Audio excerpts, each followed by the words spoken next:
saudara-saudara yang dikasihi Tuhan Yesus Kristus, kita bertemu kembali dalam pelajaran Sekolah Sabat Kebenaran Zaman Ini dalam Kitab Ulangan, pelajaran yang kedua. Kita akan berdoa untuk memulai pelajaran kita ini. Bapa di surga, kembali kami mengucap syukur Tuhan sudah memimpin kami. Terangi pikiran kami dengan Roh-Mu yang kudus supaya mengerti firman-Mu. Dalam nama Tuhan Yesus kami berdoa. Amin. Pelajaran kita yang kedua, pelajaran sejarah dari Musa. Dalam Ulangan 1 ayat 1 dikatakan, inilah perkataan-perkataan yang diucapkan Musa kepada seluruh orang Israel. Dan meskipun benar, di dalam kitab Ulangan, Musa dan keberadaannya mendominasi kitab ini. Tetapi pada intinya, dalam kitab Ulangan menceritakan tentang Yesus Kristus. Seperti yang dikatakan oleh Rasul Paulus dalam 1 Korintus 10 ayat 3-4. Mereka semua makan makanan rohani yang sama dan mereka semua minum minuman rohani yang sama. Sebab mereka minum dari batu karang rohani yang mengikuti mereka. Dan batu karang itu ialah Kristus. Di dalam kitab Ulangan kita bisa melihat Yesus Kristus sebagai Tuhan yang menciptakan kita. Dia menopang kita dan menebus kita. Secara keseluruhan dalam arti yang lebih luas bahwa kitab Ulangan menyatakan bagaimana Allah terus menciptakan, menopang dan menebus umatnya dalam saat-saat yang genting. Ingatlah apa yang Tuhan telah lakukan padamu pada masa lampau. Inilah pidato dari hambanya Tuhan Musa pada saat dia menulis kitab Ulangan ini.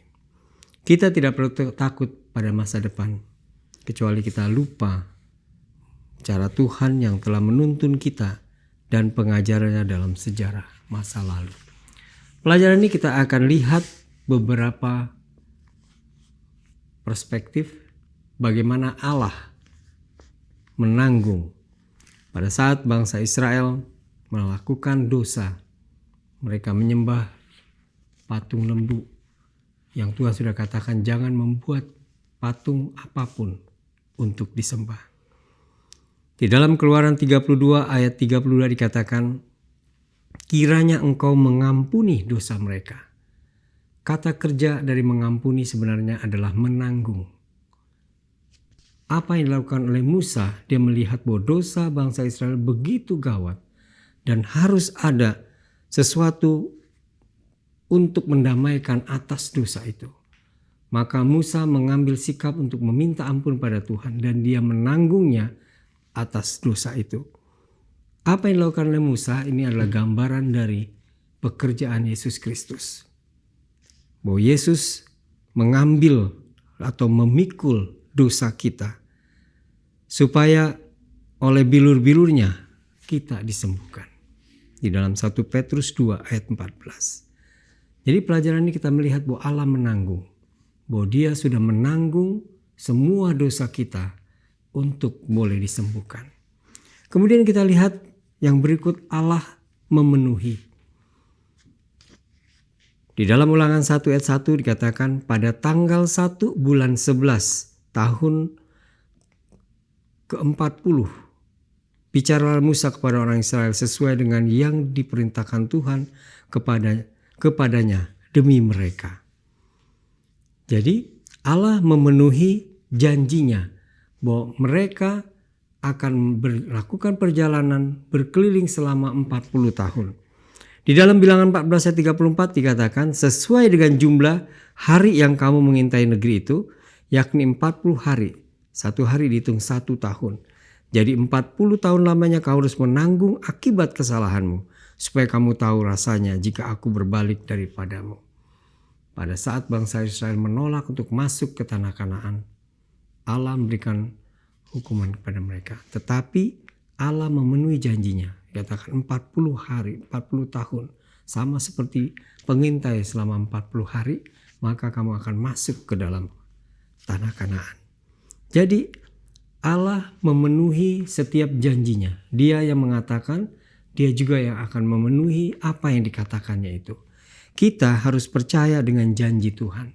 Karena Tuhan tidak pernah meleset dari apa yang dijanjikan.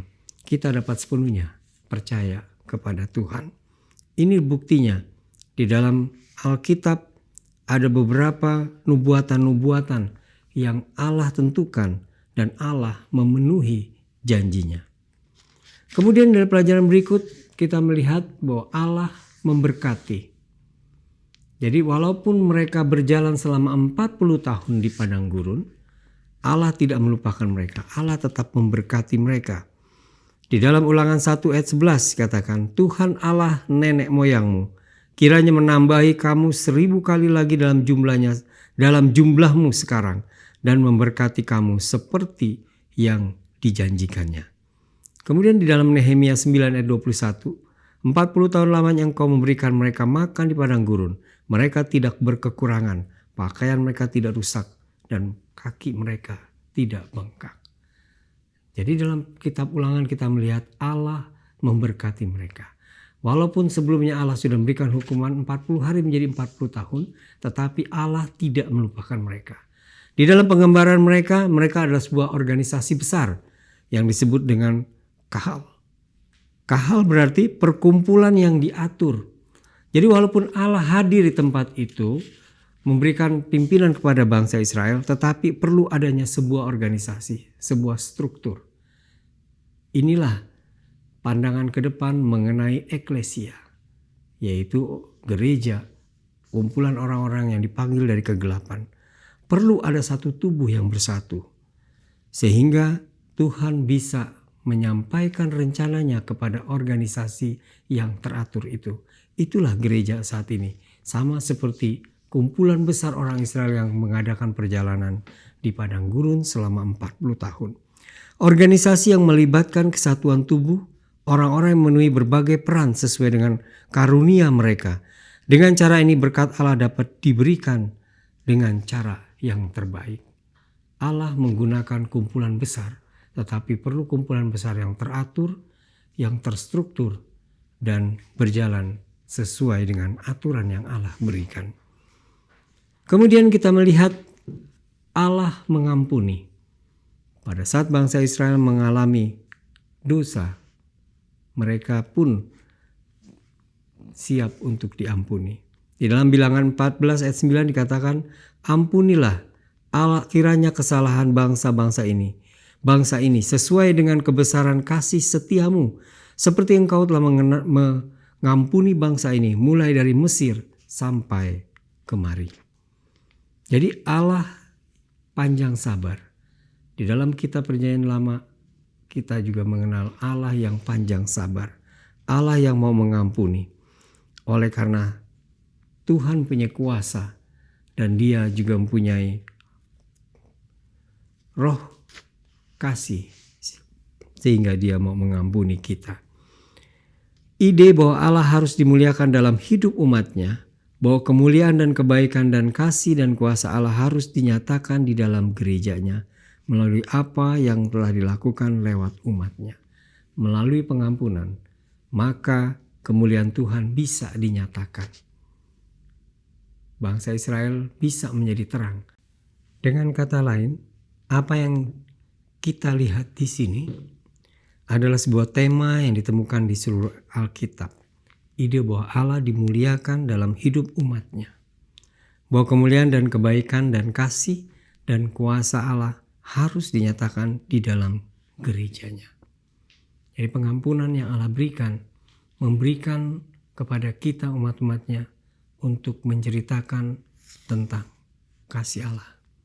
Di dalam buku kitab Ulangan ini, Musa menggambarkan pekerjaan Yesus sebagai seorang pengantara.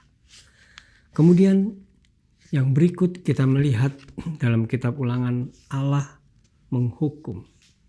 Seringkali kita tidak mengerti kenapa Allah menghukum bangsa-bangsa kafir yang ada di sekeliling bangsa Israel. Tetapi bila diperhatikan di dalam kitab Ulangan sebelum bangsa kafir itu dihukum, Allah memberikan penawaran. Sering bangsa Israel menawarkan damai kepada bangsa itu. Tetapi bila bangsa itu menolak, maka mereka akan dihancurkan. Seringkali kita tidak mengerti kenapa itu terjadi. Tetapi tulisan firman Tuhan di dalam Alkitab adalah jelas. Seperti yang dituliskan di dalam 2 Timotius 3 ayat 16. Segala tulisan diilhamkan Allah memang bermanfaat untuk mengajar, untuk menyatakan kesalahan, untuk memperbaiki kelakuan dan untuk mendidik orang dalam kebenaran. Ada hal-hal yang tidak kita bisa mengerti, tetapi biarlah kita menerimanya dengan iman. Karena seperti Yesaya dikatakan di dalam Yesaya 55 ayat 8 dan 9, sebab rancanganku bukanlah rancanganmu dan jalanku bukanlah jalanmu. Seringkali hal-hal yang tidak kita pahami itu terjadi seperti di kitab Ulangan. Tetapi yang pasti bahwa Allah selalu menawarkan damai sejahtera kepada seluruh bangsa-bangsa kafir. Tetapi mereka menolak. Bahkan mereka semakin lama semakin jatuh. Sehingga inilah yang dikatakan dalam Kejadian 15 ayat 16. Tetapi keturunan yang keempat akan kembali ke sini. Sebelum itu kedurjanan orang Amori itu belum genap. Jadi jelas di sini bahwa 40 tahun perjalanan bangsa Israel memberikan satu petunjuk bahwa Allah begitu sabar kepada bangsa itu. Bangsa Amori pada akhirnya akan dimusnahkan setelah bangsa itu kembali.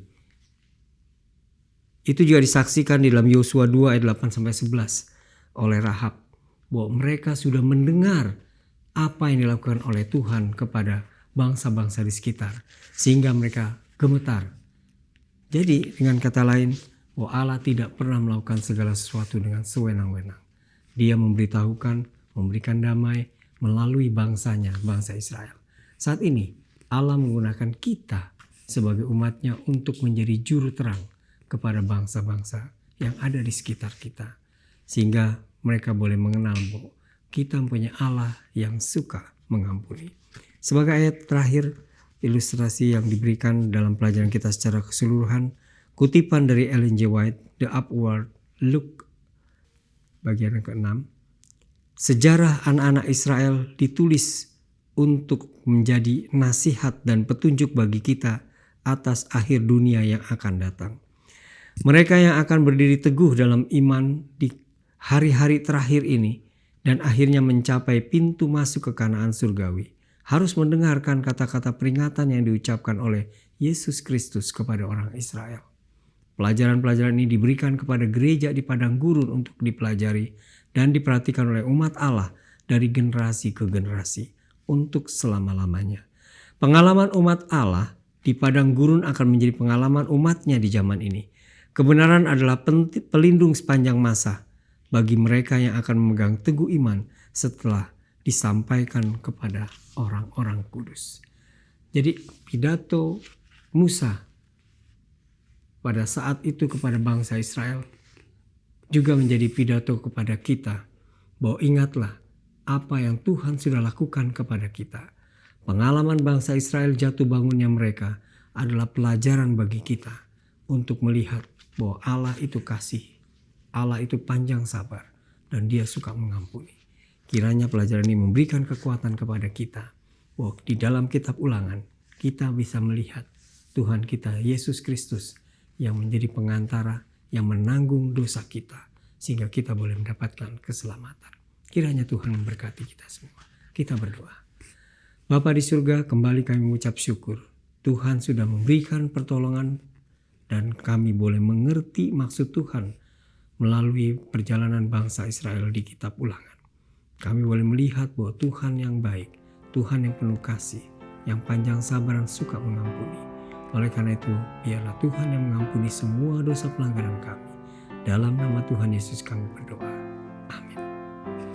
Jangan lupa subscribe dan ikuti setiap saat pelajaran sekolah sahabat kita ini. Tuhan berkati kita semua. Amin.